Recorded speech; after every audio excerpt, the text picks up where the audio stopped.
Salam saudara-saudaraku terkasih dalam Tuhan Yesus. Berbicara tentang iman adalah hal yang sangat penting bagi kita, khususnya yang beriman, percaya kepada Yesus Kristus. Pentingnya dalam kehidupan kita ini adalah bahwa bagaimana kita mencari kebenaran dan bagaimana dalam kehidupan kita ini di dunia yang hanya sesaat dan sementara, ya, kita pergunakan untuk kita belajar dan terus belajar untuk kita dapat mengenal kebenaran firman yang memberikan kita hidup. Saudara-saudaraku terkasih dalam Tuhan Yesus, bahwa di mana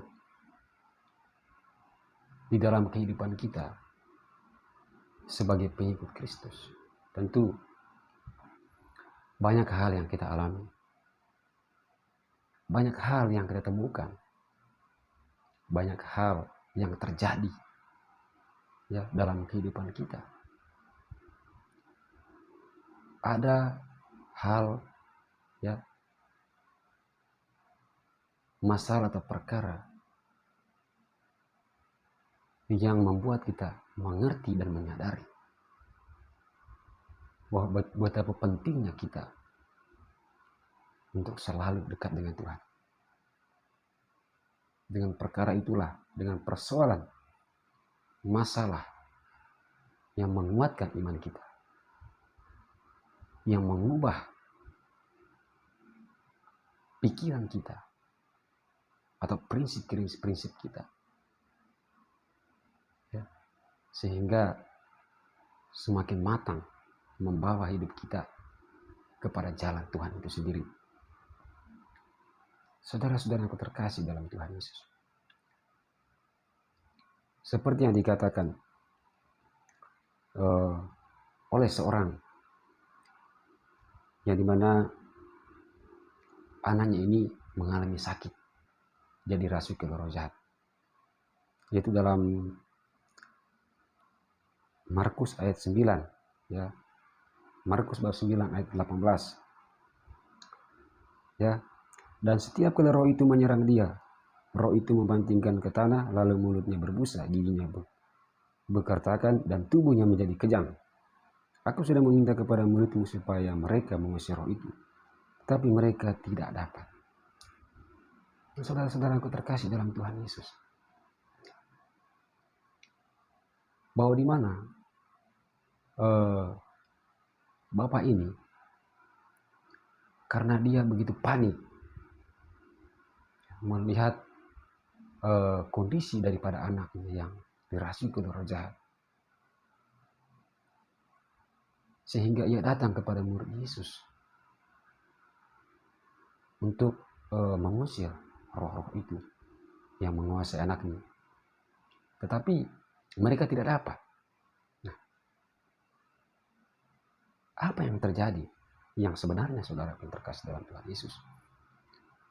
Padahal mereka inilah murid-murid Yesus. Dimanapun Yesus berada, mereka selalu ada. Mereka selalu menemani dimanapun Yesus berada dalam memwartakan firman Tuhan, dalam melakukan mukjizat. Ya. Tetapi anehnya kejadian pada saat ini, ketika seorang bapak ini meminta bantuan kepada murid-muridnya, mereka tidak dapat mengusir roh itu. Apakah murid-murid Yesus tidak mempunyai iman? Apakah mereka tidak mempunyai kuasa? Padahal setiap waktu mereka selalu bersama dengan Yesus. Tentu banyak pengalaman, banyak yang mereka lihat, yang mereka rasakan dengan tanda-tanda mukjizat kebesaran Tuhan Yesus yang ia lakukan. Ya. Dari pada pesta pernikahan di Kana, di mana Yesus mengubah air menjadi anggur. Terus dia memberi makan 5.000 orang. Menyembuhkan segala sakit penyakit. bahkan yang buta dapat melihat, mereka lumpuh berjalan. Semua itu mereka saksikan. Tetapi saudara yang terkasih, di dalam hal ini, seorang murid daripada Yesus Kristus, mereka tidak dapat mengusir roh ini. Kira-kira penyebabnya apa? Padahal banyak pengalaman yang mereka lihat, yang mereka terima, yang mereka rasakan ketika mereka selalu ada bersama Yesus. Setiap waktu mereka selalu mendengar nasihat dari Yesus. Tentu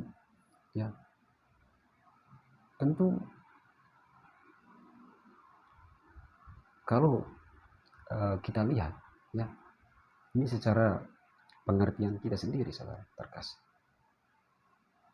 Karena mereka selalu bersama dengan Yesus, itu mereka juga bisa melakukan. Tapi kembali pada iman, saudara, ya, kembali pada iman kita.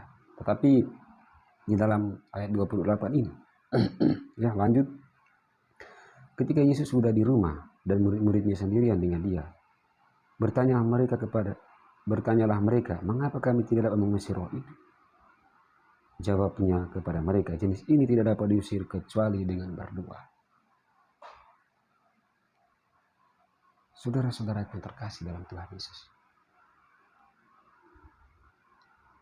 bahwa doa ini adalah suatu komunikasi kita dengan Allah.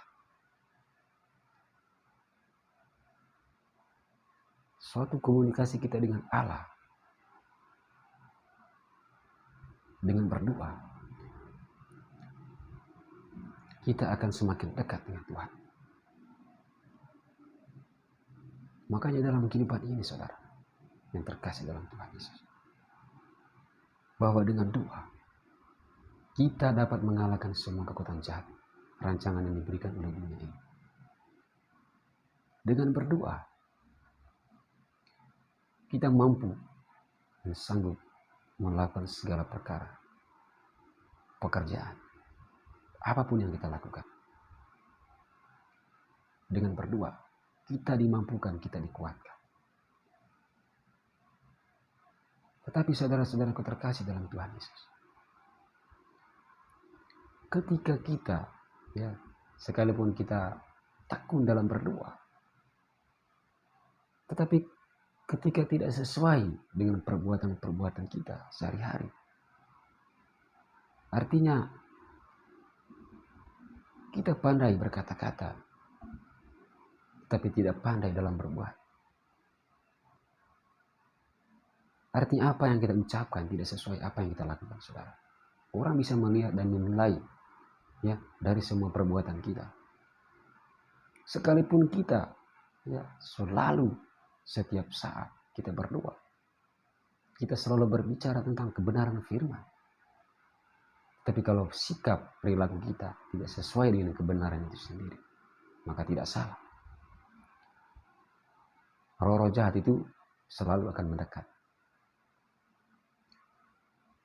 Tetapi ketika kita berdoa dengan penuh iman dan disertai dengan perbuatan itu sendiri, saudara, maka roh-roh dunia ini akan takut dan gentar kepada kita. Itulah besar di balik doa. Ketika kita berdoa dengan sepenuh hati kepada Tuhan, ya. Seperti yang saya bilang, saudara-saudara terkasih dalam Tuhan Yesus, memang berdoa ini adalah salah satu sarana kita, ya, berkomunikasi dengan Allah. Bagaimana kita memohon, meminta berkat, memohon rahmat pengampunan, ya, karena kita tahu bahwa kita adalah orang-orang berdosa. Tentu kita sangat membutuhkan urapan Tuhan supaya kita dipulihkan, dibersihkan. Tetapi ketika kita dipulihkan, dibersihkan, Tuhan menghendaki supaya kita diperbaharui. Artinya kita hidup seturut dengan kebenaran firman, ya. Bukan lagi dengan keinginan sendiri, tetapi kita hidup di dalam kebenaran, mengikuti segala ajaran yang diberikan oleh Tuhan Yesus kepada kita.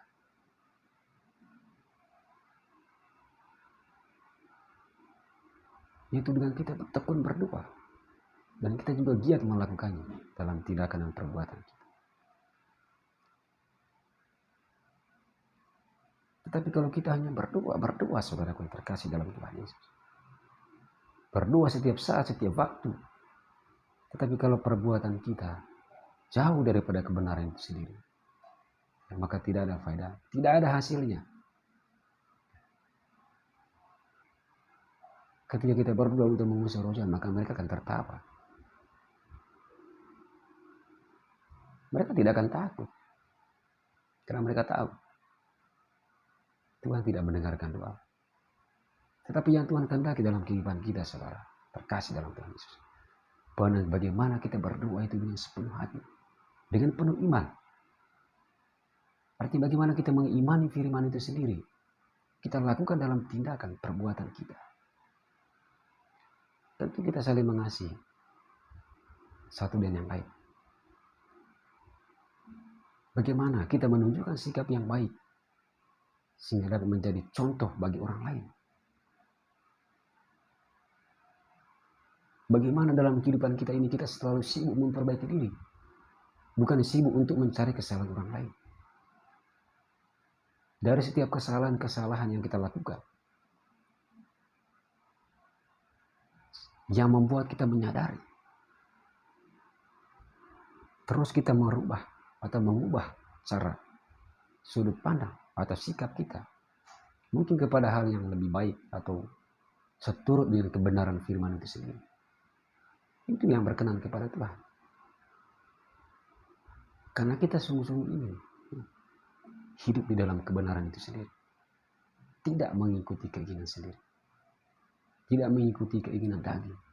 Tidak mengikuti hawa nafsu. Tuhan Yesus mengajarkan kita, saudara, supaya kita tetap berdoa. Bahwa jenis-jenis seperti ini bisa dilakukan dengan berdoa. Makanya saudara-saudara terkasih dalam Tuhan Yesus, doa ini sangat penting bagi kita. Tapi bagaimana di dalam doa ini, ya, bukan hanya kita berdoa, bukan hanya kita selalu meminta di hadapan Tuhan, bukan hanya kita berdoa pada saat kita mengalami duka cita atau mengalami masalah yang begitu banyak, baru kita mencari Tuhan. Tetapi dalam situasi kondisi apapun, baik suka maupun duka, dalam masalah perkara apapun yang kita hadapi, kita tetap mengandalkan Tuhan. Kita tetap mempersembahkan hidup kita kepada Tuhan. Ya.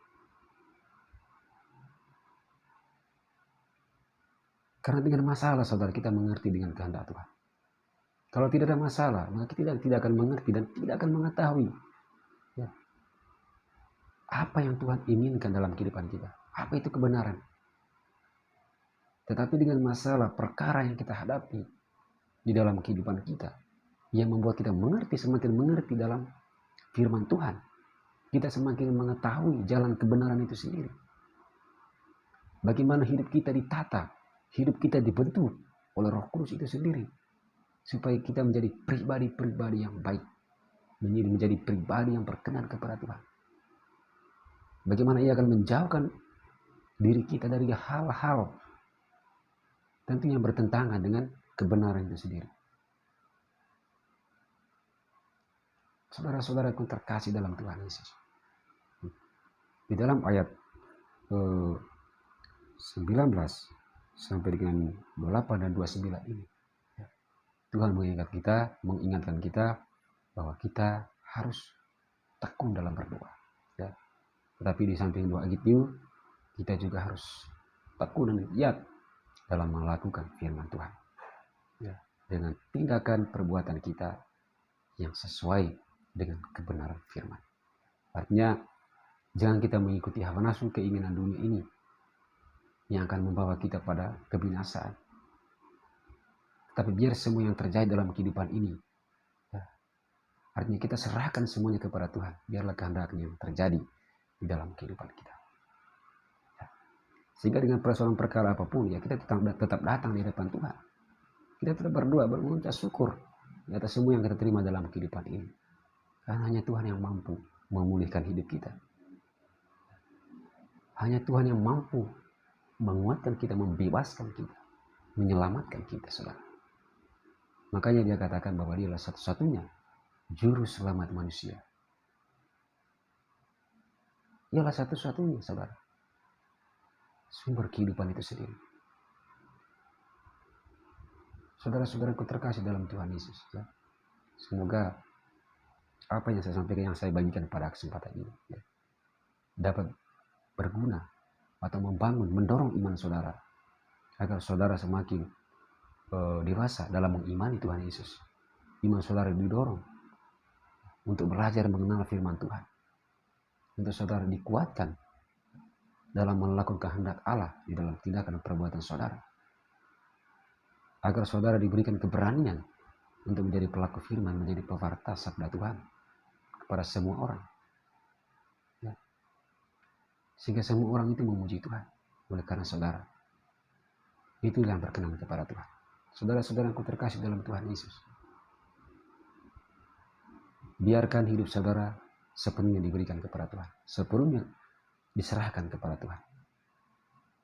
Karena rancangan adalah rancangan yang terbaik untuk kita. Ketika kita mau menyerahkan seluruh hidup kita kepada Tuhan, maka Tuhan akan memimpin kita, membentuk diri kita menjadi pribadi yang baik. Pribadi yang berkenan kepada Allah. Pribadi yang menjadi contoh untuk semua orang. Tuhan akan terus mengajarkan kita mengenal kebenaran firman. Tuhan akan selalu membentuk diri kita, membawa kita dalam damai sejahtera, terutama dalam mewartakan firman, melakukan kehendak saudara. Kita akan selalu dikuatkan. Makanya Tuhan katakan, maka Ia akan selalu menyertai kita sampai pada hari kiamat. Saudara-saudaraku terkasih dalam Tuhan Yesus, terima kasih. Semoga apa yang saya sampaikan pada kesempatan, apa yang saya bagikan firman pada kesempatan ini, ya, itu bisa saudara lakukan, itu bisa saudara pahami, ya, dengan kekuatan Roh Kudus yang memberi saudara hikmat dan kebijaksanaan untuk mengerti dan memahami firman ini dalam kehidupan saudara, sehingga kemudian saudara dapat melakukannya dalam tindakan perbuatan saudara. Ya, syukur-syukur kalau misalnya saudara, ya, dengan penuh semangat, dengan penuh komitmen bahwa saudara ingin mengikuti Kristus, menjadi seorang murid untuk melanjutkan atau melakukan karya Tuhan dalam mewartakan firman. Ya, itu sangat luar biasa. Saya pun mendukung, saya pun berdoa, ya, semoga saudara dikuatkan dalam pewartaan saudara, dalam saudara bersaksi dimanapun berada. Ya, semoga banyak jiwa-jiwa diselamatkan oleh karena pewartaan saudara dimanapun saudara berada. Terima kasih.